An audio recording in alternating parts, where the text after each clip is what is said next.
Desde quando que a senhora está na comunidade? Desde que eu tenho memória, assim, a base de quando eu tinha 9 anos, quando nós viemos lá da Vila Ingá, viemos morar aqui na Bom Jesus, e nós pertencíamos à Congregação São Paulo, tá? E aí meus pais começaram a frequentar aqui, porque era mais perto, aquela coisa toda.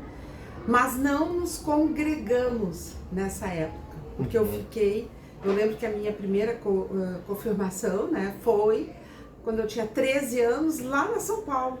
Ainda quando era lá na Ernesto Alves, né? Bem antes deles virem para cá. E a partir dos 13, a gente congregou na Petrópolis ali. E aí eu comecei a fazer parte, né? A mãe sempre foi muito envolvida, muito participativa, principalmente ali no departamento das senhoras, né? Hoje o departamento de servas. Então ela era muito ativa. E isso também nos levava a querer também estar na igreja, né?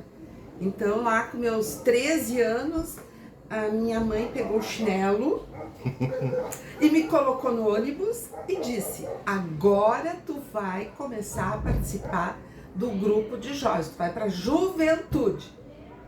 E lá fui eu. E depois desse dia, ninguém mais me tirou de lá. A gente...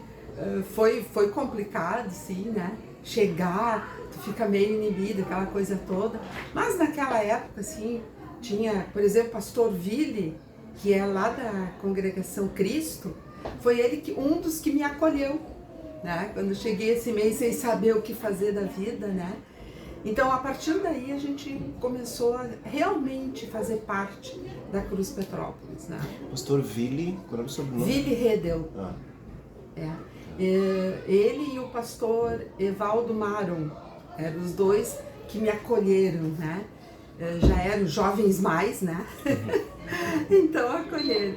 Então a partir dali, a gente sempre fez parte de todas as atividades, sempre acompanhando a minha mãe, né?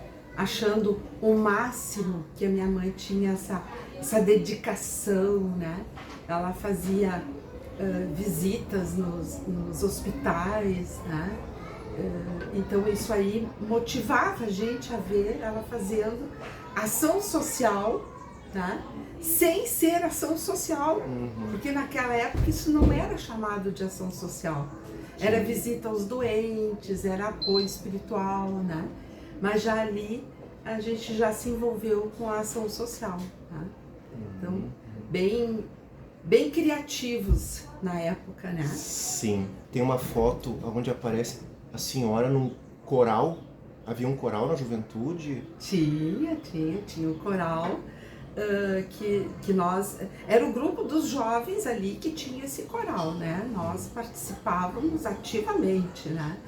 Até teve uma ocasião muito engraçada, que era uma música que a gente cantava, o Cocodi Cocodá, só isso que eu lembro da música, né? E fomos fazer uma surpresa lá na casa como é que era o nome? Da Heloísa Magnus, né? Que morava lá na João Abut na época, que a mãe dela estava de aniversário. E nós fomos fazer uma surpresa com o coral. Foi sensacional, né? Foi assim, emocionante aquela época, né? E o coral participava bastante, sabe? Nós tínhamos bastante vontade, né? Sim. Era bem bom. Algum fato pitoresco, um fato marcante, uma coisa engraçada, aprendizado? Ah, sei lá, tanta coisa que a gente aprontava, né? Nós estávamos sempre aprontando e até hoje eu sou o que sou, né? Então tu imagina eu com 13, 14, 15 anos, né? Ninguém me segurava, eu sempre aprontava alguma, né? Mas era muito divertido. Eu lembro uma ocasião que a gente foi fazer um acampamento lá em Gramado, lá onde hoje tem o hotel Laje de Pedra. Fomos para lá. Chegamos lá, vamos arrumar, porque não existia essas tendas que tem hoje, né? Era tudo aquelas de lona. Aí começamos a arrumar. Aí alguém disse assim, tá com cara de chuva. uma cara de chuva, o que que a gente vai fazer? A minha mãe tinha mandado um plástico enorme, tu não vai deitar no chão, tu vai deitar aqui, tá aqui, tá. Foi a salvação da tenda das meninas, da barraca das meninas, porque choveu, a água escorria por tudo que era lado, uma das meninas acordou afogando, porque ela rolou de cima do plástico, né? Foi um corre-corre, e assim, apesar do corre-corre, apesar de seca aqui, corre para lá, foi um dia memorável dos jovens, né? E depois eu também nunca mais fui em acampamento, porque chega para mim, tem que passar por toda essa chuvarada, né? Mas é uma coisa assim que marcou, né? Já era a época do pastor Grazel, né? Já era essa época, né? Então, assim, muito divertido, né?